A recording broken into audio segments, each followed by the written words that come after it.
The gates of Redwood County Correctional Facility groaned as they opened, letting in a convoy of volunteers dressed in matching blue t-shirts that read, "Books Beyond Bars, Changing Lives One Page at a Time."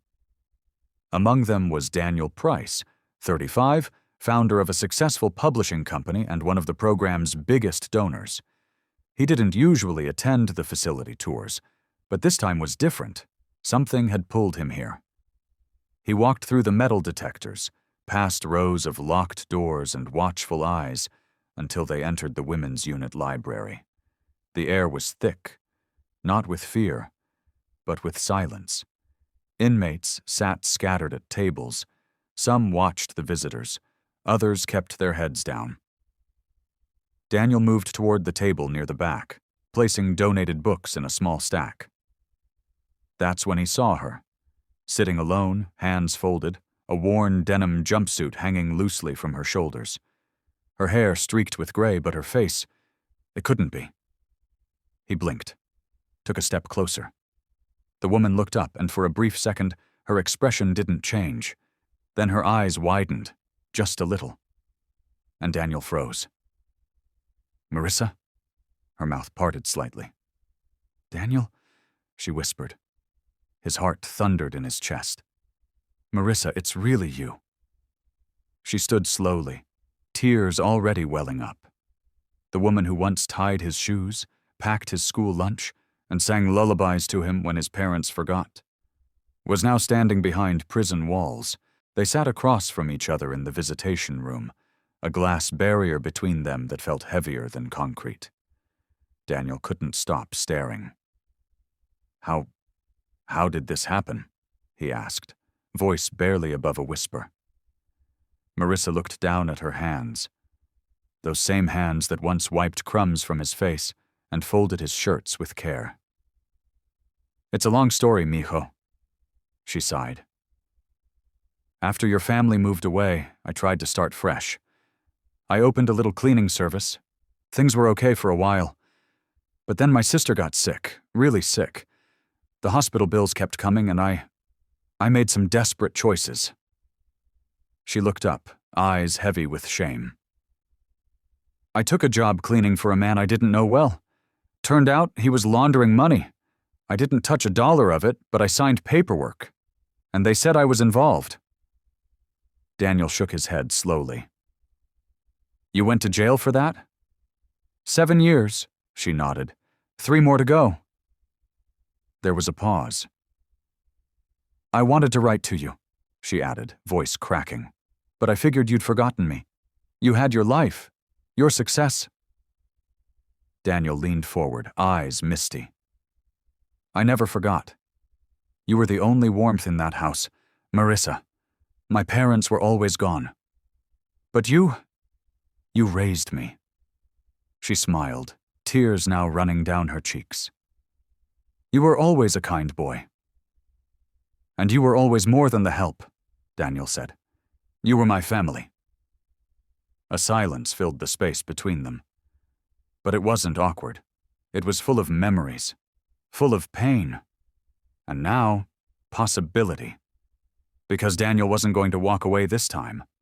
Not again. The next week, Daniel returned. This time alone. No charity shirts, no press.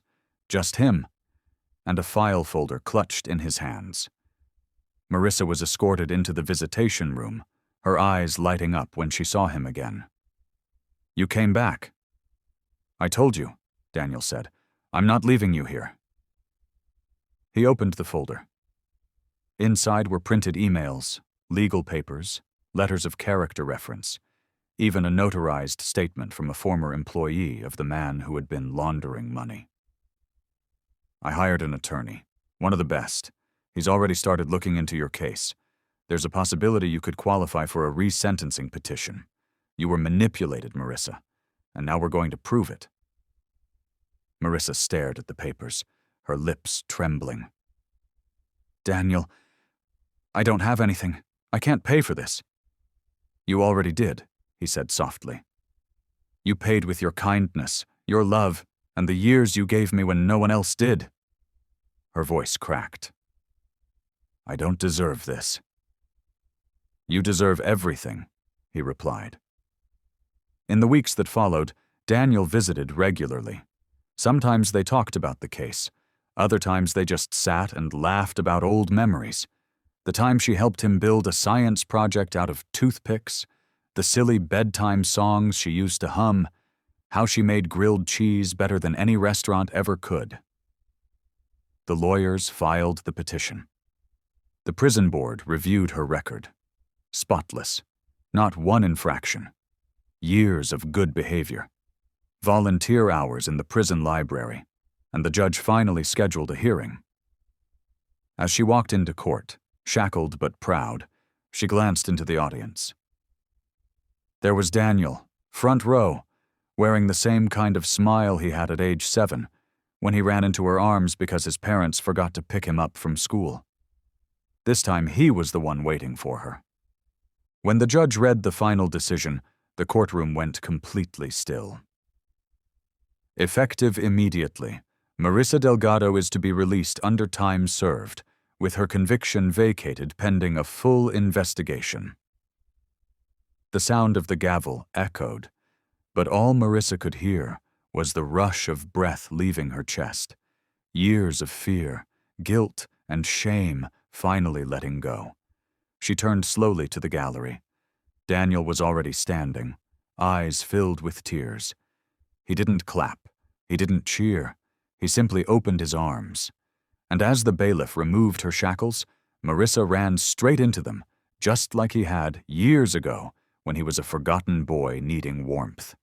6 months later, Marissa stood in the foyer of Daniel's home. Not as a maid, not as a visitor, but as family.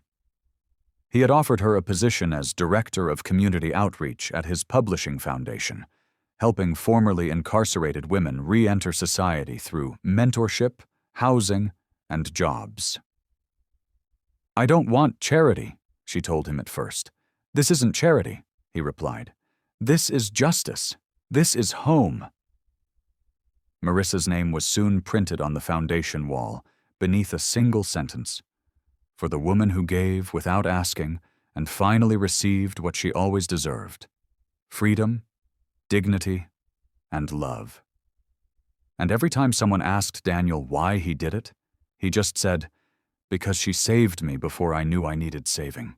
Now it's my turn to bring her back where she belongs."